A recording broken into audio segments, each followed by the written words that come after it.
Letzter Tag, bin jetzt gerade im Haus bei meinem Vater und ja, gestern hatten wir noch einen Via Sul-Bus gebucht. Fahren heute Abend gegen 0 Uhr ab von Bayamo aus direkt nach Havanna. Und genau, war ein kleiner Kampf tatsächlich, denn irgendwie konnten wir von hier aus nicht buchen.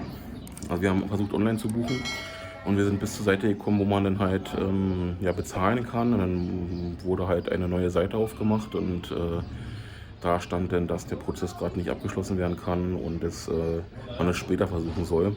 Haben wir dann gemacht, hat dann immer noch nicht funktioniert. Und dann hatten wir eine Freundin, Anilda, aus Berlin kontaktiert und sie hat dann für uns die Buchung vollzogen. An der Stelle nochmal danke dafür. Und deswegen haben wir jetzt auch unsere Fahrttickets mit Via Sul. Heute Abend geht es wie gesagt los, gegen 0 Uhr.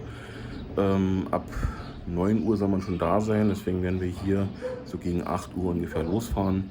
Also wir brauchen im Regelfall so 40 Minuten mit ein bisschen Puffer. Sollte 8 Uhr reichen, dann sind wir gegen 9 Uhr am Busterminal und ja, da warten wir dann quasi auf den Bus. Ja, ansonsten ist heute halt Tag der Verabschiedung. Wie gesagt, ich bin jetzt gerade bei meinem Vater. Meine Frau ist noch zu Hause. So, fährt gerade ein Auto lang, ist natürlich alles ein bisschen lauter, hier wisst ihr ja. Und ja, gegen so in 2 Stunden ungefähr kommt sie vorbei, holt mich ab, dann fahren wir noch zusammen zu ihrem Vater, dort die Verabschiedung machen und dann geht es ja zurück nach Hause, dort dann nochmal Abendbrot und dann geht es nach Bayamo. So der Tag, oder so ist der Tagesplan zumindest und ja, das soll es erstmal sein für jetzt.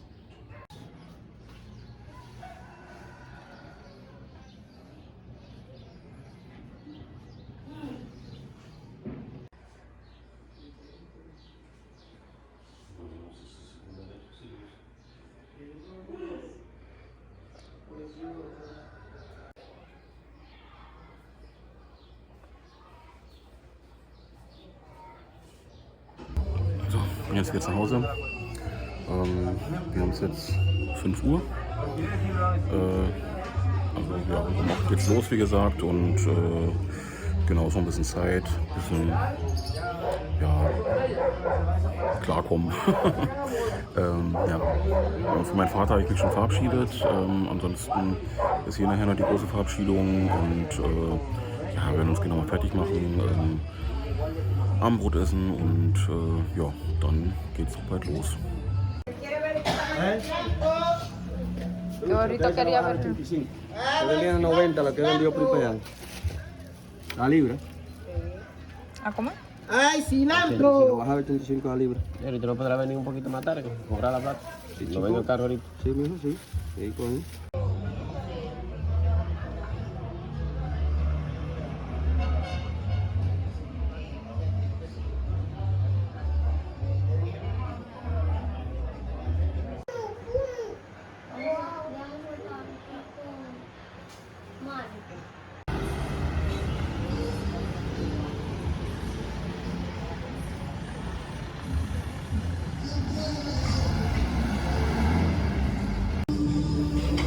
So, wir sind jetzt in Bayamo und wie ihr hört, ist die Musik relativ laut und ich muss mal gucken wegen Copyright, dass ich hier jetzt nicht allzu lange filme.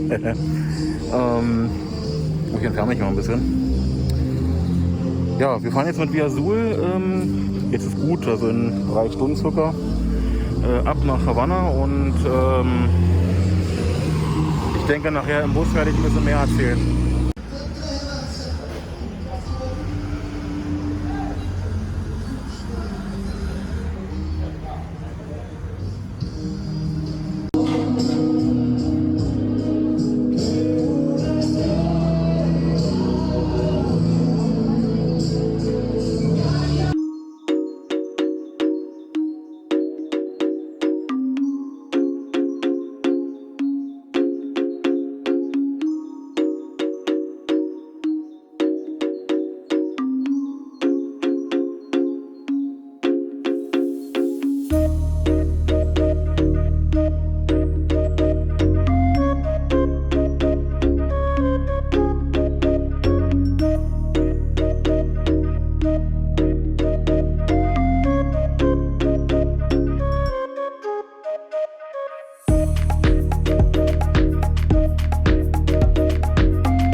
da sind wir jetzt in Havanna, in der Casa Particular. War eine lange Reise. Ja, ich bin ja gestern nicht mehr so richtig dazu gekommen. Also in Bayamo sind wir gestartet. Ich glaube, wir haben ein bisschen lauter. In Bayamo sind wir gestartet. Der Bus fuhr um 0:15 Uhr planmäßig los.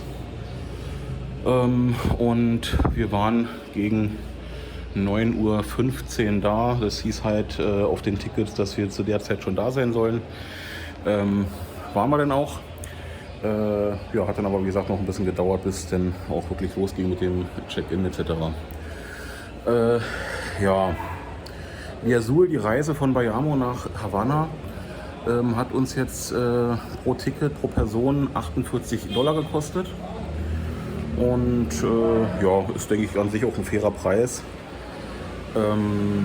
Es gibt insgesamt aktuell 3 Möglichkeiten, von Santiago nach Havanna zu fahren mit Via Azul. Und jede Route ist halt unterschiedlich lang. Ne? Einmal halt von Santiago über Bayamo, dann hoch nach Holguín und dann Richtung Westen. Dann gibt es noch die Route von Santiago nach Bayamo hoch nach Las Tunas und Richtung Westen, allerdings dann über den Flughafen Varadero. Und dann gibt es die Route, so wie wir gefahren sind, die schnellste tatsächlich von Santiago über Bayamo, Las Tunas und dann Richtung Westen direkt nach Havanna. Ja, wir sind halt in Bayamo eingestiegen, also nicht in Santiago, sondern direkt in Bayamo dann eingestiegen. Und ja, der Bus war tatsächlich voll, sehr voll tatsächlich. Hätte ich jetzt so im Vorfeld gar nicht gedacht, aber gut, ist ja an sich auch nicht verkehrt. Ja, der Bus selber, man merkt halt von Jahr zu Jahr oder jedes Mal, wenn ich mit Via Azul fahre, dass die Dinge an die Jahre kommen und da nicht wirklich was passiert. Ne? Also wenn man davon ausgeht, dass Via Azul ja eigentlich die Touristen und Busse irgendwo sind, ja, denke ich mir manchmal, dann sollte man vielleicht ein bisschen an der Sauberkeit arbeiten oder vielleicht auch mal hier und da ein paar Sitze richten, ne, dass das auch passt. Weil da sind halt andere Fahrzeuge, die man halt tatsächlich anmieten kann, vom Standard her weitaus höher und teilweise sogar günstiger. Aber ja gut, nee, also Via Azul war an sich trotzdem insgesamt ganz gut. Die Reise war halt ein Nachtbus, ne? 0:15 Uhr ging es halt los. Und dann hat man halt immer wieder so ein bisschen gedöst, bis wir jetzt quasi gegen 13:15 Uhr in Havanna angekommen sind. Was mir aufgefallen ist, ist, dass die Via Azul-Station gar nicht direkt angefahren wurde. Also ich kenne es noch, dass hier in Havanna eine extra Via Azul-Busstation existiert. Ich fahre aber auch nicht so oft mit Via Azul. Kann auch sein, dass diese Station schon länger nicht mehr angefahren wird. Wir sind auf jeden Fall ja, bei dem nationalen Busbahnhof sozusagen angekommen, also beim Platz der Revolution. Und ja, dann Taxi genommen in die Innenstadt, ca. 2 Kilometer weiter von der Busstation. Hat uns 350 Peso gekostet. Genau. Den Taxifahrer haben wir auch gleich soweit gefragt, wie es aussieht von hier, von der Innenstadt. Also wir sind jetzt, ich weiß gar nicht, ob das jetzt hier schon Barrio Chino ist oder nicht. Also hier in der Gegend, nicht weit vom Capitolio entfernt. Von hier aus bis zum Flughafen, denn unser Flug geht ja in 2 Tagen, haben wir den Taxifahrer schon gefragt und auch seine Nummer erfragt, wird das Ganze 1000 Peso kosten. Ja, also für alle diejenigen, die da auch entsprechende Informationen haben wollen, von der Innenstadt bis zum Flughafen, 1000 Peso. Na, genau, bei einem Wechselkurs von aktuell 90 bis 100 Peso auf 1 Euro ist das, denke ich mal, okay.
große Döner-Tour geht heute los.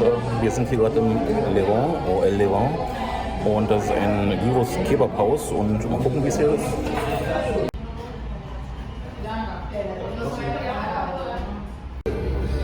Also anders ist schon mal, dass hier die Soßen extra hingestellt werden. Wir haben irgendwie eine scharfe Soße und eine schärfere Soße. Und ansonsten Senf und Ketchup. Also, genau, lassen wir uns überraschen.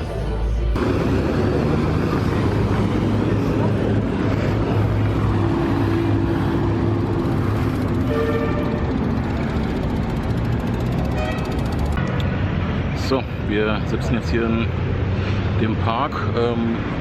Dort ist der Eingang zum Barrio Chino. Und dort waren wir gerade und haben ja, den ersten Döner gegessen. Und wie der schmeckt, das seht ihr in einem extra Video.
So, wir gehen jetzt zum nächsten Döner, was eigentlich kein Döner ist, sondern ein Shawarma.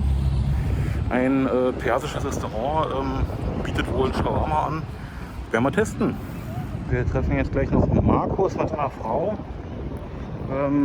Ja, Markus ist ein Twitch-Streamer, der gerade in Kuba ist und eigentlich täglich auf Twitch ja, über Kuba streamt. Genau, und jetzt treffen wir uns zum Essen und quatschen ein bisschen, tauschen uns aus und ja, mal sehen. Aber ich habe eher gesagt, dass ich heute mal eher so einen twitch-freien Tag mache.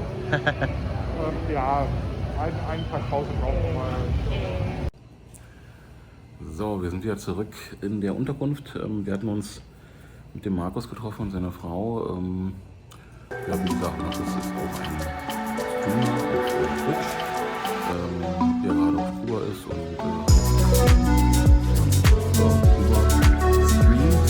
Seine Frau ist auch Kubanerin, so heißt es, Kuba ist da immer dabei. Also auch in anderen Streams,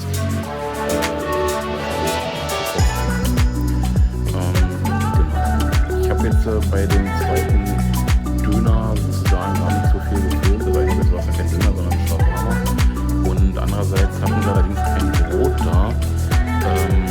Weswegen wir dann halt so einen Mixed-Teller bestellt haben und den dann halt mit Pizza selbst befüllt haben.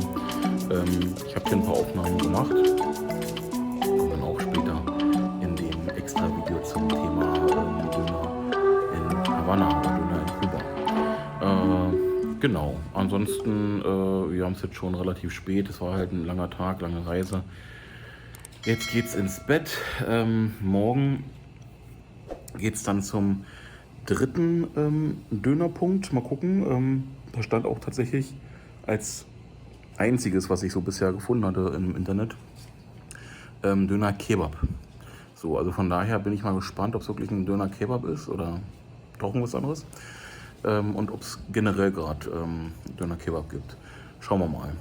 Das ist dann morgen im Vedado Bezirk und dort treffe ich mich mit dem YouTuber I am currently in, dem Alex Rodriguez. Jetzt natürlich auch in englischer Form ausgesprochen.